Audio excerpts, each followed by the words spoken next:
शुरुआत में एक शहर का शांति से चलता हुआ दिन दिखाया जाता है। तभी अचानक हुए ट्रैफिक जैम की वजह से रोड पर लोगों के बीच हल्ला गुल्ला शुरू हो जाता है। एक व्यापारी ने अचानक किसी वजह से अपनी गाड़ी रोड के बीचों बीच रोक दी है। वो बेचारा अचानक ही अंधा हो गया है और कुछ देख नहीं पा रहा है। कुछ लोग उसकी मदद करने के लिए आगे बढ़ते हैं। एक आदमी बोलता है, मैं तुम्हें तुम्हारे घर तक छोड़ देता हूँ। हालांकि जैसे ही वो लोग व्यापारी के घर के पास पहुँचते हैं और व्यापारी अपनी गाड़ी से नीचे उतरता है तो मदद करने के बहाने आया हुआ आदमी उस बेचारे व्यापारी की गाड़ी चुरा लेता है। अब व्यापारी बाहर अकेला भटक रहा है, लेकिन वहाँ दोबारा वही चोर आता है। वो चोर ऐसी एक्टिंग कर रहा है जैसे कि वो कोई नया आदमी है जो व्यापारी को उसके घर तक पहुंचाने में मदद करना चाहता है। चोर बोलता है, मैं आपका ध्यान रखने के लिए रुक जाता हूँ। अब की बार व्यापारी चोर के जाल में नहीं फंसता है। वो अपने घर पहुंचते ही उस चोर को बाहर निकाल देता है। कुछ घंटों बाद व्यापारी की पत्नी घर पहुंचती है और जैसे ही उसको अपने पति के अंधा हो जाने के बारे में पता चलता है वो व्यापारी को आंखों के डॉक्टर के पास लेके जाती है। अब जैसा कि आपातकालीन केस है इसलिए बाकी सभी से पहले व्यापारी को डॉक्टर के पास भेज दिया जाता है। फिर डॉक्टर काफी सारी मशीन को इस्तेमाल करके व्यापारी की आंखों की जांच करता है, लेकिन बदकिस्मती से व्यापारी की आंखों में किसी चोट या बीमारी के निशान नहीं दिखाई देते। इसलिए डॉक्टर सोचता है कि ये दिमाग में हुई किसी समस्या की वजह से हुआ होगा। डॉक्टर ने पहले कभी ऐसा कुछ भी होते हुए नहीं देखा और न ही ऐसी किसी बीमारी को सुना है, लेकिन फिर भी वो व्यापारी को बोलता है तुम्हें हॉस्पिटल जाना होगा और वहाँ से कुछ टेस्ट करवाने होंगे। अब व्यापारी और उसकी पत्नी के चले जाने के बाद डॉक्टर अपने बाकी मरीजों को देखता है, जिसमें एक बच्चा, एक चश्मे वाली औरत और आंखों पर पट्टी लगाया हुआ एक आदमी है। इस सब के दौरान व्यापारी की गाड़ी चुराने वाला चोर गाड़ी को पुलिस वालों से बचाते हुए चलता जा रहा है, लेकिन मजबूरी में उसको भी गाड़ी को रोकना पड़ जाता है क्योंकि अब वो चोर भी कुछ भी देख नहीं पा रहा है। वो मदद के लिए पुलिस के पास पहुंच जाता है। एक पुलिस वाला चोर को लेकर चोर के घर पहुंचता है, जहां चोर की पहली वाली पत्नी बोलती है, मैं इस आदमी को अपने घर में आने नहीं दूंगी। उसी शाम को वो चश्मे वाली औरत दिखाई जाती है जो पहले डॉक्टर के क्लिनिक में दिखाई गई थी। अभी वो एक बार में है और वहाँ पर कुछ काम करने वाले आदमी से शराब मांगती है और उसके बाद अपने क्लाइंट के पास चली जाती है। उसके और उसके क्लाइंट की मीटिंग अच्छी जाती है, लेकिन सुबह होते ही चश्मे वाली औरत घबरा जाती है क्योंकि अब उसको भी कुछ भी नहीं दिखाई दे रहा होता है और सब सफेद हो गया है। डॉक्टर अपने घर जाता है और अपनी सुंदर पत्नी के साथ रात खाना खाता है। जब सब कुछ अच्छा चल रहा होता है तभी अगली सुबह जागते ही डॉक्टर को पता लगता है कि वो भी कुछ नहीं देख पा रहा है। वो हॉस्पिटल में कॉल करके बताता है कि शायद किसी इन्फेक्शन की वजह से लोग देखने की शक्ति को खो रहे हैं। फिर उनकी बात का विश्वास किया जाता है क्योंकि अब डॉक्टर के पास आया छोटा बच्चा भी कुछ भी नहीं देख पा रहा है और इस तरह जल्द ही पूरे शहर में बहुत सारे लोग अचानक अंधे होने लगते हैं और इसलिए सरकार इसको रोकने के लिए अपना पहला कदम उठाती है। डॉक्टर की क्लिनिक को सरकार के लोगों ने बंद कर दिया है और साथ ही डॉक्टर को भी सभी लोगों से अलग करके रखा हुआ है। डॉक्टर की पत्नी अपने पति से दूर रहने के बारे में सोच भी नहीं सकती है, इसलिए वो झूठ बोलने का तय करती है। वो ऐसा दिखावा करती है जैसे उसको भी कुछ नहीं दिखाई दे रहा है ताकि वो अपने पति के साथ रह सके। फिर दोनों को एक खाली पड़े हॉस्पिटल में ले जाया जाता है। हॉस्पिटल पूरी तरह से खाली पड़ा है। वहाँ उन लोगों के साथ डॉक्टर्स भी नहीं रुकने वाले हैं। हॉस्पिटल के सभी वार्ड में एक फोन रखा गया है ताकि उसको इस्तेमाल करके सिक्योरिटी गार्ड से बात की जा सके। साथ ही हर एक वार्ड की जिम्मेदारी एक इंसान को दी जाएगी और वही इंसान किसी आपातकालीन स्थिति में फोन का इस्तेमाल कर सकता है। जल्द ही उस हॉस्पिटल में और भी लोग आने लगते हैं, जैसे कि वही चोर, चश्मे वाली औरत, बच्चा और बेचारा व्यापारी। डॉक्टर और उसकी पत्नी तय करते हैं कि वो डॉक्टर की पत्नी की देखने की शक्ति का किसी को नहीं बताएंगे। डॉक्टर की पत्नी फिर सभी में ये बात फैला देती है कि जब से हम यहाँ पर आए हैं तब से मैंने इस जगह को अच्छे से समझ लिया है और सभी जगहों पर जाने के रास्ते को याद भी कर लिया है। ऐसा करने से वो सभी लोगों की मदद कर पा रही है, जैसे कि वो लोगों को बाथरूम तक पहुंचाने में मदद करती है। पहली बार कमरे से जाते हुए चोर चश्मे वाली औरत के पीछे पीछे चल रहा होता है और वो औरत को इधर उधर टच करने लगता है, जिसके जवाब में चश्मे वाली औरत चोर की टांगों पर लात मारती है और उस औरत की हिल की वजह से चोर को काफी गंभीर चोट भी आई होती है। इसलिए डॉक्टर और उसकी पत्नी मिलकर चोट को एक शर्ट से पट्टी कर देते हैं क्योंकि वहाँ इलाज करने के लिए कोई चीजें नहीं होती। अब बाद में दिखाते हैं तो डॉक्टर की पत्नी सो नहीं पा रही है। वो सोच रही है कि चोर के पैर पर लगी चोट से इन्फेक्शन मेरे तक भी पहुंच गया होगा और मैं भी सुबह तक अंधी हो जाऊंगी। फिर डॉक्टर अपनी पत्नी का मूड बनाने की कोशिश करता है, लेकिन अपनी चिंताओं को कम करने के लिए वो बाहर घूमने चली जाती है। अगली सुबह हॉस्पिटल में और भी लोग आ जाते हैं। व्यापारी की पत्नी भी वहाँ पर आ गई है और दोनों मिलते हैं, लेकिन छोटा बच्चा उदास है क्योंकि अभी तक उसकी माँ वहाँ नहीं आई है। डॉक्टर और उसकी पत्नी हॉस्पिटल के गार्ड से मदद मांगते हैं ताकि वो चोर की टांगों का इलाज कर सके, लेकिन पहरा दे रहे गार्ड उनकी मदद करने की जगह डॉक्टर और उसकी पत्नी की तरफ बंदूकें तान कर खड़े हो जाते हैं, जिसकी वजह से डॉक्टर और उसकी पत्नी को वापस जाना पड़ता है। कुछ समय बाद उनके लिए खाने का पहला डब्बा आता है। वो खाना इतना गंदा होता है जैसे कि एक जेल की कैंटीन का हो। खाना भी सभी लोगों के लिए काफी नहीं है। अब डॉक्टर की पत्नी फोन का इस्तेमाल करती है ताकि वो खाना और फर्स्ट एड को मंगवा सके, लेकिन कोई उसकी कॉल नहीं उठाता, इसलिए वो काफी सारे वॉइस मैसेज को छोड़ देती है। अब हफ्ते गुजर चुके हैं, लेकिन हर एक गुजरते दिन के साथ और भी ज्यादा लोग हॉस्पिटल आ रहे हैं। डॉक्टर की पत्नी सभी वार्ड में एक रस्सी बांध देती है जिसकी मदद से लोग खुद से इधर उधर जा सके। साथ ही डॉक्टर को वार्ड फर्स्ट का प्रतिनिधि बना दिया गया है, लेकिन जल्द ही सभी लोगों को नियमों के साथ चलना मुश्किल हो जाता है। जैसा कि वहाँ सभी लोग अंधे हैं, इसलिए लोग बिना चिंता के घूम रहे हैं। वो ना तो कपड़े पहनते हैं और हॉल के बीच में ही पेशाब कर देते हैं। व्यापारी अपना मूड अच्छा करने के लिए अपनी पत्नी के साथ पुराने दिनों की बात करने की कोशिश करता है, लेकिन उसकी पत्नी तो अच्छे दिनों के बारे में सोच भी नहीं पा रही है। अब एक दोपहर को डॉक्टर की पत्नी को पता लगता है कि आंखों पर पट्टी बांधने वाले आदमी के पास एक रेडियो है जिसको वो सभी से छुपकर सुन रहा होता है। डॉक्टर की पत्नी उस आदमी को मनाती है कि हॉस्पिटल से बाहर चल रही सभी चीजों के बारे में सभी को बताए, क्योंकि सभी ये जानने के लिए बेताब है कि वहाँ हो क्या रहा है। आंखों पर पट्टी लगाए हुआ आदमी बताता है कि बाहर बाहर ज्यादातर जगहों पर ये बीमारी फैल गई है। मुझे बाहर चल रही कुछ चीजों के बारे में पता है, जैसे कि शुरू के 24 घंटों में 100 के करीब लोग बीमार हुए थे। इस समस्या को सुलझाने के लिए सरकार ने अंधे हो चुके लोगों को हॉस्पिटल में भेज दिया है और बाकी के इंसानों को अपने घरों में रहने को बोला है। अब पूरी दुनिया के लोग देखते हैं कि बहुत सारी आंखों के डॉक्टर्स मिलकर मीटिंग करते हैं, लेकिन उस मीटिंग के दौरान सभी डॉक्टर्स का कहना था कि ये सब चल क्या रहा है, हमें इसका कोई भी अंदाजा नहीं है। जल्दी डॉक्टर्स में भी अंधे हो जाने की बीमारी फैलने लगती है और साथ ही बीमारी दूसरे देशों तक पहुंच जाती है। अब कुछ समय बाद लोग घरों में बैठे बैठे थक गए हैं, इसलिए वो बाहर जाने की कोशिश भी करते हैं, लेकिन सभी जगह सेना को तैनात किया हुआ है और नियमों का पालन न करने वालों को जेल में डाल दिया जाता है। शहर में पूरी तरह से तबाही शुरू हो गई है, क्योंकि बार बार अंधे होने से बहुत सारी गाड़ियों के एक्सीडेंट हो जाते हैं और यहाँ तक कि हवाई जहाज भी जमीन पर गिरने लगते हैं। सभी लोग बहुत डरे हुए हैं, इसलिए सभी अपने अपने घरों में रहना सुरक्षित समझते हैं। इसीलिए अब शहर बिल्कुल सुनसान पड़े हैं और सरकार भी इस सब के बारे में ज्यादा नहीं सोच पा रही है, क्योंकि वो खुद भी अंधे हो गए हैं। कुछ दिनों बाद बहुत सारे अंधे हो चुके इंसानों को हॉस्पिटल लाया जाता है। एक सैनिक एक आदमी को लाइन से बाहर निकलने के लिए गोली मार देता है और ऐसा करके वो दिखाना चाहते हैं कि कोई गलती करेगा तो उसको खत्म किया जाएगा। गोली के चलने की आवाज से लोगों में बड़ी हड़बड़ी मच जाती है। सभी लोग एक दूसरे को धक्का मुक्की करते हुए दरवाजे तोड़ते हुए अंदर जाने की कोशिश करते हैं।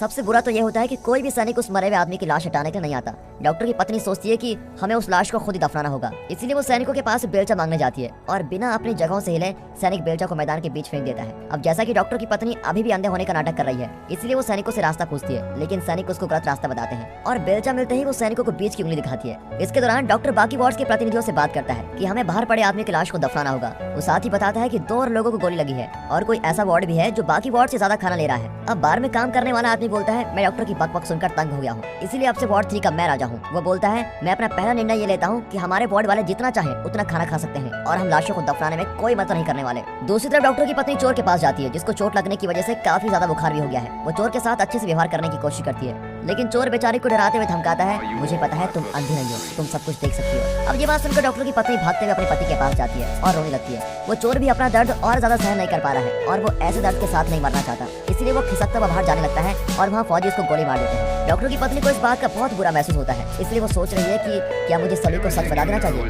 लेकिन ऐसा करने से उसको डॉक्टर मना कर लेता है और बोलता है, हमारा रिश्ता पति पत्नी से ज्यादा एक नर्स और डॉक्टर का हो गया है। कुछ समय बाद एक अकाउंटेंट की मदद से बारटेंडर को वहाँ का ऑफिस मिल जाता है। वो अकाउंटेंट वार्ड 3 में रह रहा है और वो तो पैदा होने के समय से अंधा है। इसका मतलब यह है कि उसको ऐसे अंधों की तरह रहने में कोई दिक्कत नहीं हो रही है। ऑफिस में रखे माइक और स्पीकर की मदद से बारटेंडर बोलता है, अब से मैं इस पूरे हॉस्पिटल का राजा हूँ और सब कुछ मेरे हिसाब से ही चलेगा। वो साथ ही बोलता है कि मैं यहाँ रहने का पहला नियम बताने जा रहा हूँ, खाने के लिए सभी को पैसे देने होंगे। इस नियम को सुन के कोई भी खुश नहीं होता और जल्दी वहाँ पर उथल पुथल मच जाती है। खाने को रखने वाली जगह पर बुरे हाल है, क्योंकि खाना पीने के लिए सभी लोग लड़ाई कर रहे हैं। तभी बारटेंडर अपना खुफिया दाव खेलता है। वो अपनी एक बंदूक बाहर निकालता है, जिसको वो चुपचाप हॉस्पिटल आते समय लेके आया था। वो गोली चलाता है और सभी लोगों को वापस उनकी जगह पर भेजकर खाने वाले कमरे पर कब्जा कर लेता है। वो बोलता है, हम खाने वाले कमरे पर दिन रात नजर रखेंगे और अगर कोई भी हमारा खाना चुराने की कोशिश करेगा वो मेरी गोली का शिकार बन जाएगा। कुछ लोग इस बात को मानना नहीं चाहते, लेकिन किसी ऐसे से दुश्मनी करना भी सही नहीं रहेगा जिसके पास एक खतरनाक हथियार हो। फिर डॉक्टर की पत्नी अपने वार्ड के लोगों से चीजें इकट्ठा कराना शुरू करती है। तो शादी की अंगूठियां, गहनों से लेकर लोगों की जेब में मिलने वाली सभी छोटी बड़ी चीजों को इकट्ठा करते हैं। हालांकि डॉक्टर की पत्नी को एक औरत के बैग से